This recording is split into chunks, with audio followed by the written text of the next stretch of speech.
Lucas Wilson Tucker Jr. Let me fix this real quick in the background. A little bit easier for you guys. Got a little bit to get through. If you guys saw the header for this morning's discussion, we talk about WNBA playoffs to begin.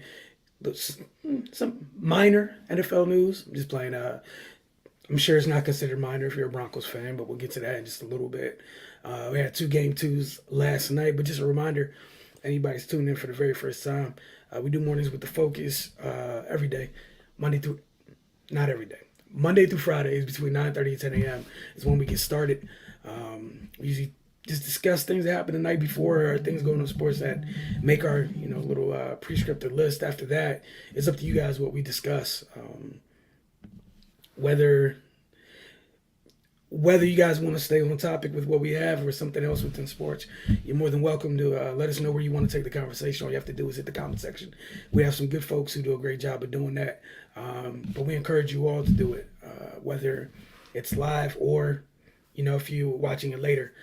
Still, there's nothing wrong with leaving a comment. We'll make sure we get to it and address whatever it is that you want to discuss within sports the following day. That said, starting with the WNBA playoffs, Candace Parker came out and set the tone for her team in Game 2, scoring 14 first-half points as the Sky would beat the Sun 85-77. Sky led at the half by 15 and would go on to lead by as many as 20 in the second half. The Sun finished the game strong, outscoring the Sky 29-20 in the fourth.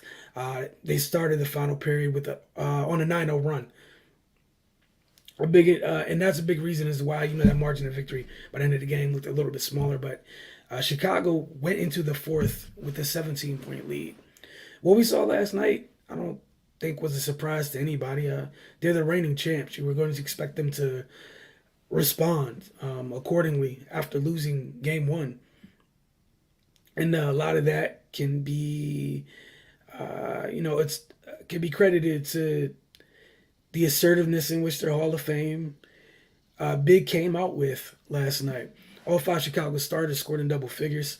Candace led the way with 22 points. Emma Meesseman bounced back, had a better game. She finished with 14 points and 7 rebounds. Ali Quigley added 13, while Kalea Copper and Courtney Vandersloot added 12 and 10 points respectively. Connecticut was led by Jonquel Jones, who had 23 points, 7 rebounds, and 2 blocks.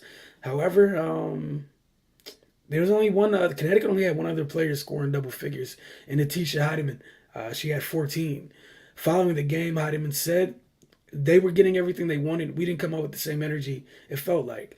I would definitely agree with her. It felt like in the first game, the physicality and force in which Connecticut played, Chicago wasn't able to match. I don't feel like Connecticut had that same edge at all in Game 2. And you saw Chicago kind of dictate the terms at that, honestly. What's going on, man? I appreciate you tuning in. So again, this series is tied at 1 apiece as it shifts to Connecticut. Both Game 3s are going to be on Sunday, still remaining in that doubleheader format, as we've seen thus far. In the second Game 2 of the evening, to no one's surprise, A'ja Wilson responded very strongly to her Game 1 performance, in which she had 8 points and 12 rebounds. She had 33 points last night with 12 boards and 3 blocks as the Aces even the series with the Storm with a 78-73 win. Her and Breanna Stewart put on a show. Stewie finished the game with 32 points, added 7 rebounds, and she also had 3 blocks. But it was the Aces who took the second and third quarters. They won that stretch 44-29, with most of that separation coming in the third period. The game was tied at 36 at the half. A'ja had 13 of her 33 points in the third period, and that's when you saw the Aces kind of take control of the game a bit. Chelsea Gray had another good game. She finished with 19 points, 7 rebounds, and 7 assists. So Kelsey Plum had 18 in the win as well. Stewart's big night helped this Storm keep it close, especially in the fourth. Sue Bird hit a runner with 19.9 seconds left to bring their team to within 2. It was 75-73 with 19.9 seconds to go in the game. A'ja Wilson would get fouled at the other end. She went to the line to help steal the win. Again, just a big-time performance by an MVP candidate and an MVP winner and Asia Wilson. Like the first series again, Game 3 will be on Sunday. Asia was presented with her Defensive Player of the Year trophy before the game, and Jackie Young received her Most Improved Player uh, trophy prior to the game as well. Coach Becky Hammond was honored as Coach of the Year. Let's shift gears to the NFL just a little bit. This morning, like we'll say, like maybe within the last hour, uh, breaking news, if you will, as the new ownership group of the Denver Broncos didn't waste any time. They agreed to a 5-year, $245 million extension with quarterback Russell Wilson. 165 million of that deal is fully guaranteed. We know what it means for Denver. The last time they had that type of power, star power, if you will, at that position was when they had Peyton, and obviously that was, at the back end of his career. Russ is only 33. Still feels like he has, some left in the tank.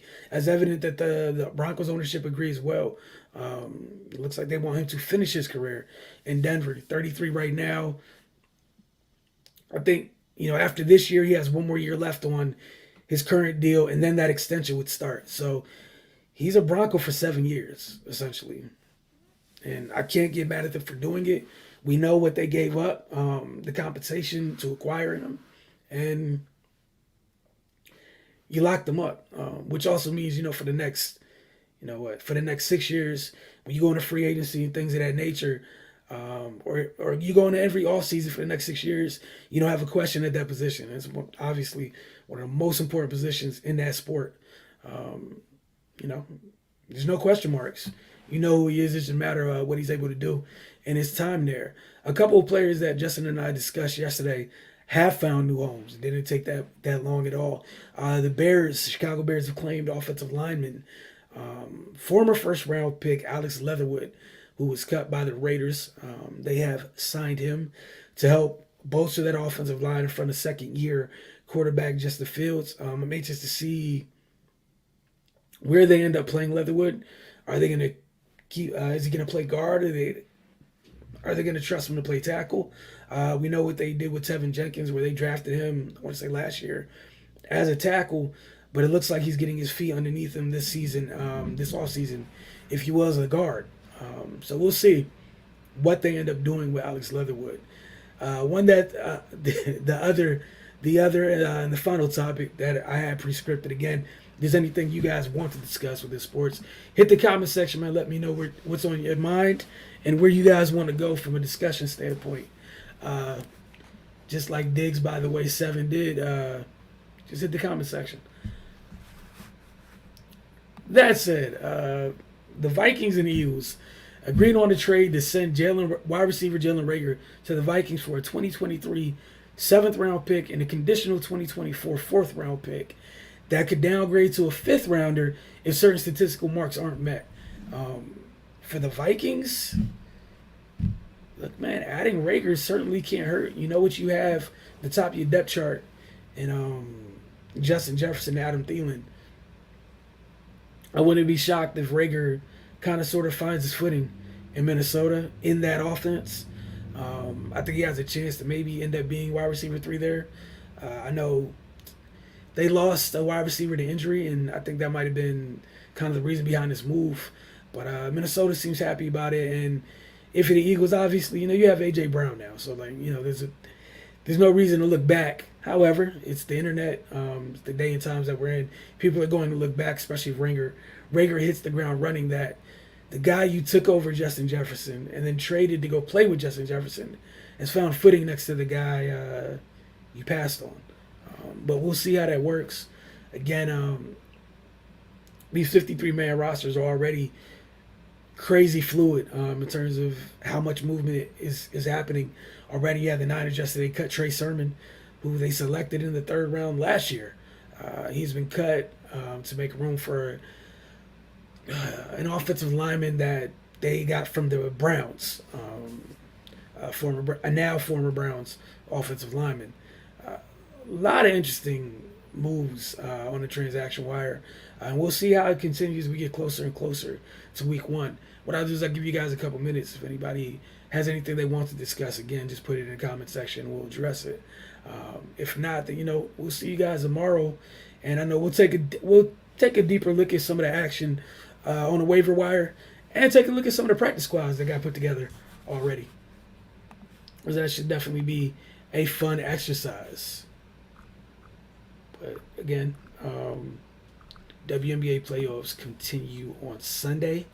Be fine when what time both of those games are. Honestly, definitely would like to know myself. I think one is the first one's at 1 that day. The second one's at 4. Just got to find who's playing at what time. All right, so September 4th, you got Chicago and Connecticut. Series shifts to Connecticut, as we mentioned earlier. Tips off at 1 p.m. rather on ESPN2. Second game of the day starts at 3 p.m. on ABC, and the Aces and Storm will be playing the first game of their series in Seattle. And see anything in the comment section. So we're gonna get at you guys tomorrow again. Thanks for tuning in.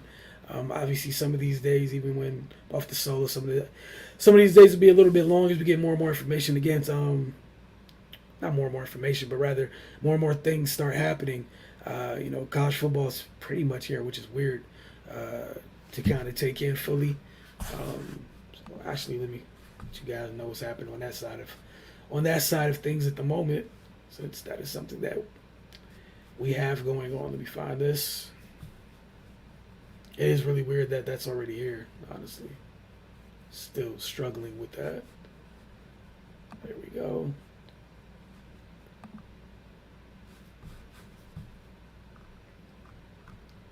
All right, bunch of games tonight. I mentioned just some of the games that are ranked. You got 12th ranked Oklahoma State taking on Central Michigan. 22nd ranked Wake Forest playing VMI. That's all you really have tonight in terms of ranked games. You got Penn State and Purdue tonight. Ball State and Tennessee. You got the ones that jump out initially. Northern Arizona and Arizona State. Get to see Arizona State's new quarterback. Things have changed over there quite a bit. But again, thank you guys for tuning in. Enjoy the rest of your day. We'll be back tomorrow morning. Again, we start between 9:30 and 10 a.m. every morning, Monday through Friday. Y'all have a great day.